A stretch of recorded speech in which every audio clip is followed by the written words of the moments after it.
Hai, apa kabar semuanya? Semoga kabar Anda baik-baik saja. Terima kasih karena sudah memberikan support dan juga kesetiaan Anda untuk membangun channel Codot Film. Yuk kita lanjutkan alur ceritanya, sambil siapin kopi dan cemilan, setting suara volume full. Gasken. Menara batu itu tinggi dan megah. Seorang kaisar baru telah menggantikan tahta. Energi draconik melonjak, dan bahkan mereka yang bukan pembudidaya kuat bisa merasakannya. Itu sangat mengejutkan. Hidup kaisar manusia! Orang-orang berteriak di sepanjang jalan. Suaranya sangat besar, dan banyak rakyat jelata berteriak sebagai balasan, menciptakan kegemparan. Orang-orang ini persis di mana energi drakonik kekaisaran berasal. Pasukan demi pasukan tentara berjalan melalui jalan-jalan. Mereka melanjutkan darurat militer, karena suasana gugup di kota belum berkurang. Kaisar baru menggantikan tahta dan menyapu para pembudidaya 3 sekte. Mulai sekarang, masih banyak hal yang harus diurus. Kompleks bangunan istana kekaisaran seluruhnya dibangun dari batu emas. Itu mengalir dengan kilau emas samar, dan seluruh strukturnya megah dan suci. Itu memiliki perasaan agung yang luar biasa. Shi Hao kembali. Dia berjalan ke istana kekaisaran ini dan mengalami suasana perubahan besar ini. Orang-orang di dalam istana kuno ini bahkan bisa lebih jelas merasakan kekuatan kekaisaran. Yang mulia, Raja Perang datang. Caranya berbicara dengan Shi Hao bahkan membuat dirinya yang dulu merasa sedikit aneh. Saat itu, dia sangat mengagumi ayah Shi Hao, Shi Ziling. Dia tidak pernah berpikir bahwa akan ada hari di masa depan ketika putra Shi Ziling akan menjadi kaisar. Dia hanya seorang pemuda berusia 15 tahun. Di matanya, dia masih anak-anak, namun dia sudah sangat kuat. Itu hanya keajaiban. Raja Perang tidak perlu terlalu sopan, kata Shi Hao. 7 atau 8 tahun yang lalu, dia benar-benar membakar tanah leluhur kedua. Orang-orang klan hujan di perbatasan barat sangat pasif, dan Raja Perang yang pergi untuk menyelidiki. Dia langsung membunuh Yu Meng, menunjukkan kesetiaannya yang jelas terhadap garis keturunan Shi Hao. Kemudian, ketika Shi Hao mendengar tentang hal-hal ini, dia merasa agak bersyukur. Aku ingin tahu apakah peri itu Yu Chen. Raja Perang mengirim kata-kata ini secara diam-diam ke Shi Hao. Dia agak ingin tahu tentang masalah ini, dan juga sangat prihatin. Wanita ini terlalu biasa. Jika dia benar-benar terbunuh, maka itu pasti akan membangkitkan kemarahan Heaven Mending Sekte. Mereka akan mengabaikan semua peraturan dan dengan panik membalas. Shi Hao tersenyum sangat cemerlang. Setelah menyaksikan pembantaian kemarin, meskipun dia masih muda, dia tampak bermartabat dan kuat di mata banyak orang. Sekarang dia terlihat sangat lembut dan cerah, itu membuat banyak orang kagum. Bibirnya membawa sedikit senyum dan dia diam-diam mengirimkan kembali, berkata, dia telah memutuskan untuk tinggal di sisiku sebagai pelayan. Ah!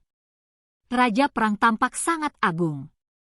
Individu dengan rambut hitam berhamburan ke bawah ini sudah tidak muda, tetapi ketika esensi darahnya melonjak dan tubuhnya menjadi tertutup lapisan cahaya ilahi, dia tampak seperti matahari. Pada saat ini, dia benar-benar terkejut. Jenis berita ini benar-benar agak konyol, bahkan membuat orang seperti dia tampak tercengang. Namun, dia dengan cepat mengingat dirinya sendiri. Dia melebarkan matanya yang besar. Informasi ini agak terlalu menakutkan. Jika itu pernah dirilis, seluruh dunia akan meletus dengan aktivitas.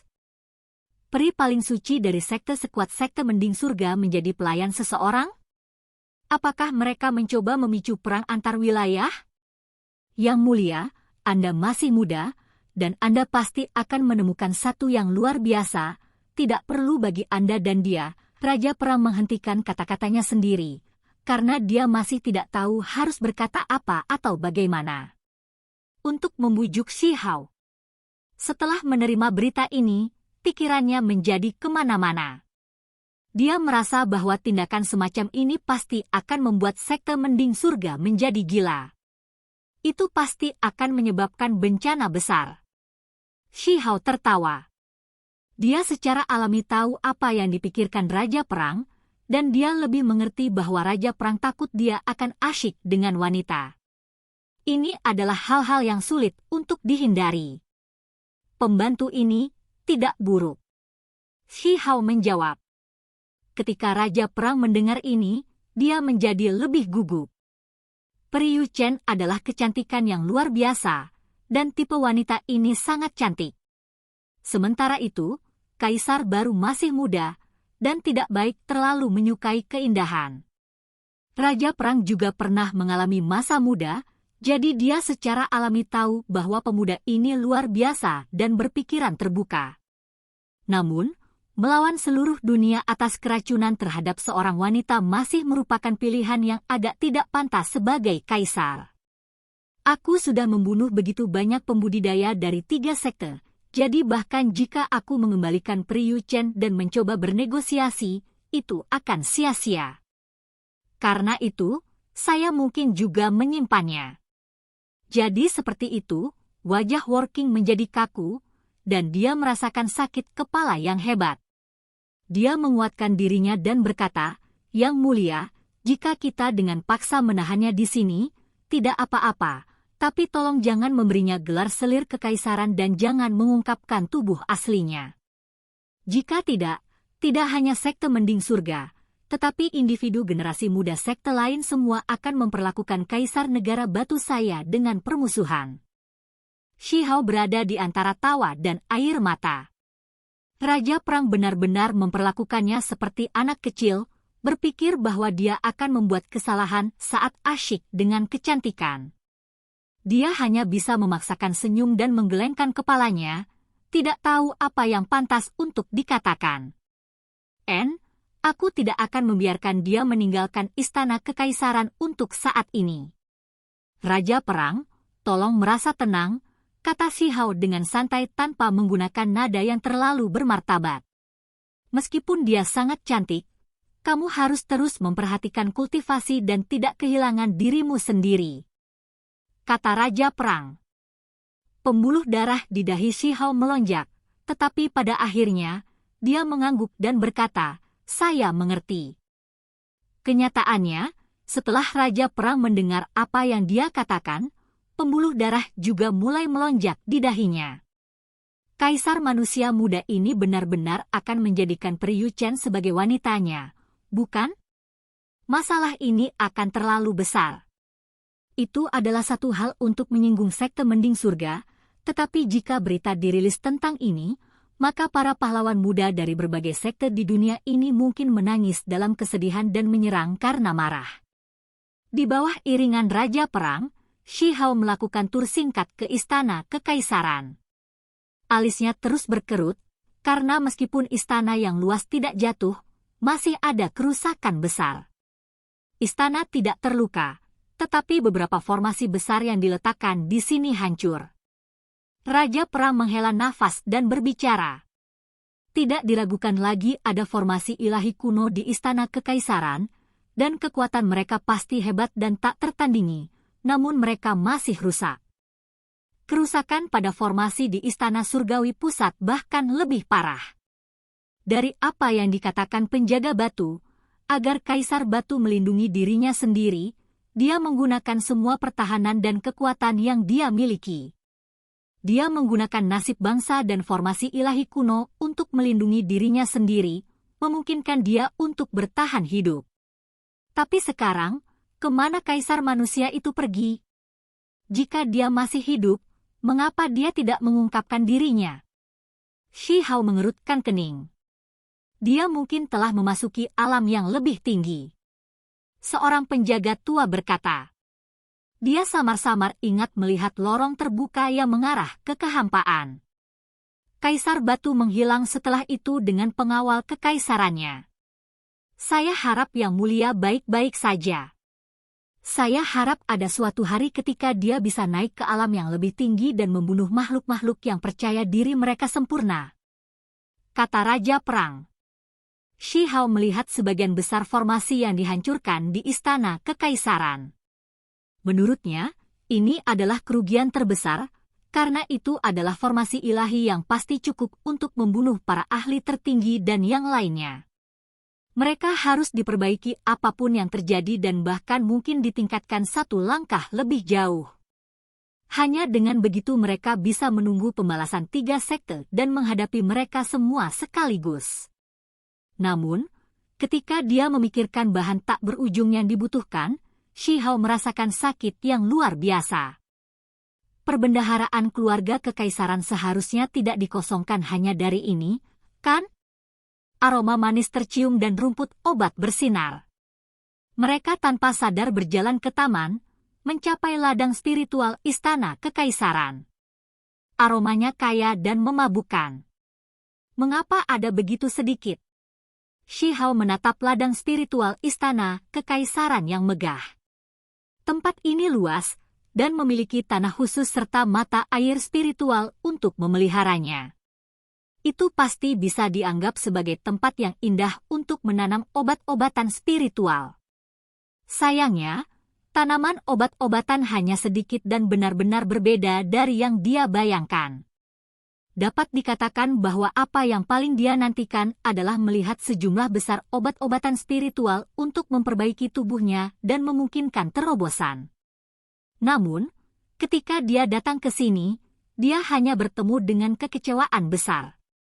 Setelah bencana besar, para pembudidaya dari 3 sekte menyerbu istana dan memetik banyak obat spiritual yang matang, kata seorang penjaga tua.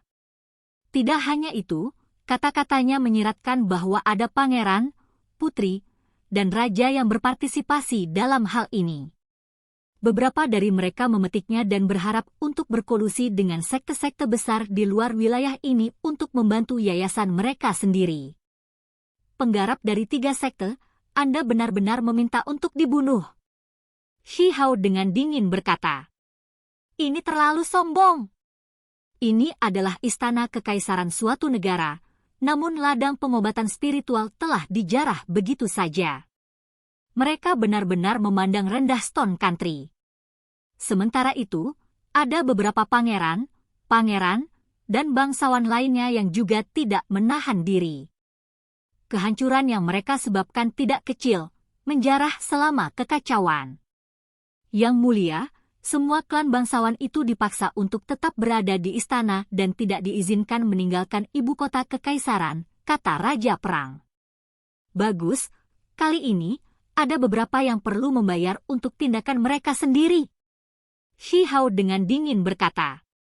Ada beberapa bangsawan yang melakukan pengkhianatan tingkat tinggi serta beberapa jenderal yang mengandalkan mereka di luar wilayah ini. Kali ini, dia harus mengambil tindakan tanpa ampun. Dia akan mulai berurusan dengan apa yang harus ditangani. Perbendaharaan ini, begitu dia memasuki perbendaharaan, Shi Hao sekali lagi gemetar marah. Seluruh perbendaharaan kosong dengan tidak banyak bahan yang tersisa. Sebagian dari itu digunakan oleh Yang Mulia. Ketika bencana besar datang, dia menggunakan bahan dalam jumlah tak terbatas untuk memperbaiki formasi surgawi yang mengejutkan untuk bertahan melawan hukum surgawi. Setelah Raja Perang berbicara, dia menghela nafas. Dia tahu tentang hal-hal ini. Porsi besar lainnya memang disita oleh orang lain. Para peserta termasuk anak-anak kekaisaran, pembudidaya dari 3 sekte, dan lainnya. Penjaga tua itu menambahkan. Shi Hao menghela nafas dengan ratapan. Jika bahan perbendaharaan menumpuk, masih ada harapan. Namun, dibandingkan dengan pemandangan cahaya dan energi berharga yang dia pikir akan muncul di depan matanya ketika dia masuk, itu tidak mendekati sama sekali. Bagaimana dia bisa memperbaiki formasi ilahi kuno di istana kekaisaran sekarang? Yang Mulia, tidak perlu terlalu cemas. Ini adalah perbendaharaan luar. Masih ada perbendaharaan batin yang tidak memiliki harta kurang dari tempat ini. Seorang penjaga tua berkata. Ketika Shi Hao mendengar apa yang dia katakan, pikirannya akhirnya sedikit tenang. Mereka berjalan ke depan. Sebuah gerbang batu besar diblokir di depan mereka yang sepertinya tidak bergerak sama sekali. Seseorang harus memiliki jejak kaisar manusia sebelum mereka dapat membuka perbendaharaan ini. Penjaga tua itu berkata sambil menghela nafas. Pikiran Shi Hao tergerak. Dia menatap Raja Perang dan penjaga tua itu. Dia merasa bahwa kedua individu ini setia, berbakti, dan sangat dapat dipercaya. Dia tidak menyembunyikan apapun, mengeluarkan jejak magis yang berkilau dan tembus pandang sebelum menekannya ke pintu batu. Gerbang batu mulai bersinar. Simbol berkedip satu demi satu, dan akhirnya, puluhan ribu simbol menutupi tempat ini dengan rapat. Ini adalah pertama kalinya dia melihat formasi yang begitu rumit dan menakutkan, membuat Shi Hao tercengang. Segera setelah itu, dia menjadi lebih tercengang. Cahaya keberuntungan emas melonjak, dan banyak cahaya berharga terbang keluar. Kabut warna-warni memenuhi tempat ini, itu hanyalah perbendaharaan ilahi dan terlalu mencengangkan. Ini bahkan lebih besar dari perbendaharaan istana kekaisaran yang dia bayangkan sebelumnya. Hanya dengan pandangan sekilas, dia sudah melihat dua jenis materi ilahi. Anda harus memahami bahwa dia baru saja masuk ke perbendaharaan, dan masih ada objek ilahi lainnya untuk dia temukan. Tidak hanya ada semua jenis bahan, ada juga artefak magis. Beberapa harta paling penting keluarga kekaisaran disegel di sini, dan baru hari ini mereka akhirnya melihat cahaya hari lagi. Ini adalah 4 pedang magis ilahi. Shi Hao tercengang. Dia melihat 4 pedang yang tampak sederhana dan kuno. Setelah memeriksa mereka dengan cermat, dia melihat bahwa energi yang mereka keluarkan sangat mencengangkan. Mereka sangat tajam. Mereka memiliki tipe dan era yang berbeda, tetapi mereka semua adalah pedang. Mereka dikumpulkan oleh leluhur dan disimpan di sini bersama. Perbendaharaan yang menakjubkan. Shi Hao tidak bisa menahan diri untuk tidak menghela nafas dengan kekaguman.